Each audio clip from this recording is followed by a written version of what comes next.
Hello there everyone and welcome to lesson 1.10. This is our last, I repeat that, last lesson of this unit. So everybody scream and holler.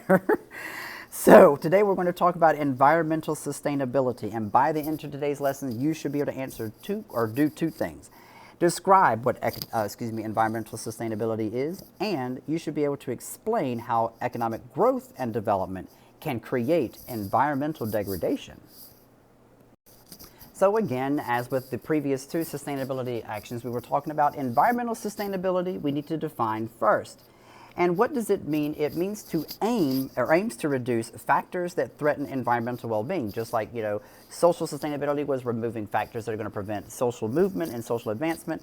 Same thing here. We're going to remove barriers, or we aim to remove barriers that are going to impede the environmental progress. So we're trying to help environmental sustainability by removing any barriers that prevent the environment from being healthy and whole. Usually this focuses on things like the atmosphere, food production, energy use. So we're all used to those kind of things. When we talk about environment, it's what we mean when we say environment. Now, how do you address environmental sustainability? Well, there is a little list here. Minimize consumption. Stop using so much. Hello? I mean, the environment can only produce so much. And of course, we're continuing to populate this planet like there's an abundance of land here. And it's kind of like, no, the environment will eventually say, look, I cannot grow anymore. And I will not produce anymore, so y'all need to stop having people. You can minimize waste production. Yeah, well, you minimize waste production if you minimize consumption. Or, by the way, if you got some trash, why don't you put it in the right receptacle? Recycling, that actually helps. Following those rules and regulations regarding that helps. Minimizing environmental impact of transportation, which, if you remember, one of the infrastructure things that was talked about in Congress recently was about how should we build more roads? That was the question. Should we build more roads? Because obviously that requires us to have more cars on the road. And if we have more cars on the road, that's more cement and concrete. That's, less oxygen in the air because we've removed plants and trees that produce oxygen for us. So minimizing environmental impact of transportation. Minimizing environmental impact of industry, same thing. More factories, more pollution. You need to build more factories, you got to kill more trees and plants. And then minimizing energy consumption. We need to recognize that, first of all, and I'm going to tell you this, and I know you've been told this, and hopefully as you get it as to be adults, because apparently something happens when you become an adult, and people just seem to forget that this is not going to be here forever. It is going to go bye-bye. I promise you that. It may be in your lifetime, but it's going to go bye-bye. So you need to figure out something about these electric cars or some other alternative, or y'all going to be walking with your feet, okay? So again, coming back to environmental sustainability, we go back to our global north versus global south. So global north countries grew faster at the expense of the environment. That's a true statement. You need to recognize that the Industrial Revolution created a lot of pollution. I mean, all you need to do is just go back and look at pictures of young children in slums in London during the 1860s and 70s, and you see all the black smoke, and you see the sides of buildings that are just covered in smut and black dust, and it's all because of the pollution. Well, Britain became a very wealthy and powerful nation as a result of that. So most of the countries in the global north, they became extremely wealthy at the expense of the environment. Now that is causing some tension, because now northern countries or global north are now looking at global south countries and going, no, you can't do that because it's harming the environment. And southern countries are going, you are telling us you want us to be more like you. Well, how do you want us to do that if we can't do what you did because you won't let us? So global south wants to copy the economic success of the north, but northern countries now want environmental protection, which is not what southern nations are looking for. Southern nations are trying to get better. They're trying to improve their lives. So this whole idea, I mean, it's a question mark for them. They're like, this doesn't make any sense to them. And so northern nations are being politically and monetarily more powerful than southern nations, usually inflict sanctions on poor nations that destroy the environment.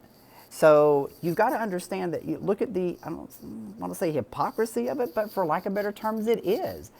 The only reason why the global north is the global north is because of the money that they made exploiting, their resources, which caused pollution. Well, now global southern countries want to do the same thing, and they're not allowed because those who have in the north have told them no. So, taking a different little dive here, we're going to look at environmental degradation. Okay, so not environmental sustainability, but look at, degradation. So we're going to look on the negative side here for a little bit for a second. So it is often said that economies grow, that as economies grow, the environment degrades. Because obviously as your economy is growing, that probably means that your population is increasing, which means you're going to need more houses, which means you're going to have to bulldoze more trees and grass and things like that to put houses. That causes environmental degradation. If you need a new factory, causes environmental degradation. So I know it's kind of hard because it's like, well, should we even have a good economy? Because as your economy improves, it does impact the environment. So that's why we always need to have that question in our mind about, we're growing our economy, but how do we do this smart? That's what we need to do. How do we grow our economy smart so we don't pollute our environment? This is a great little thing to know. Developing countries are usually in a balance between economic and environmental sustainability. That's actually a good thing. I mean, because they're, even though they're only developing, so they're not as successfully monetarily in power as we are in the West and in the global North, but they're at least in harmony for the most part in terms of economic and environmental sustainability. But you need to understand that as nations industrialize, they automatically adopt Western lifestyles. What does that mean? It's characterized by high consumption and high waste production, leading to environmental degradation. I mean, I don't like to be mean about us in the West, but we do that. We have high consumption. I mean, think about this. Every one of you have a phone. Every one of you have your own, or most of you probably have your own personal computer, or you might, these are things that many other places in the world just simply don't have. And of course, think about our food consumption here in the United States and how much food we waste and certain things like that. These are behaviors that Western nations exhibit that oftentimes shock other countries around the planet, to be perfectly honest. And then some adopt Western cultural norms that lead to greater female empowerment, which leads to lower birth rates. So that, on the flip side, is a positive thing. But you got to look at that whole high consumption, high waste production. That's an issue that we in the West do need to address, and fast. And there you have it. Lesson 1.10 is finished. You are done with the development unit. There should be lots of screaming, and because I know you guys are excited to be done. So, can you describe what environmental sustainability is, and can you explain how economic growth and development can create environmental degradation?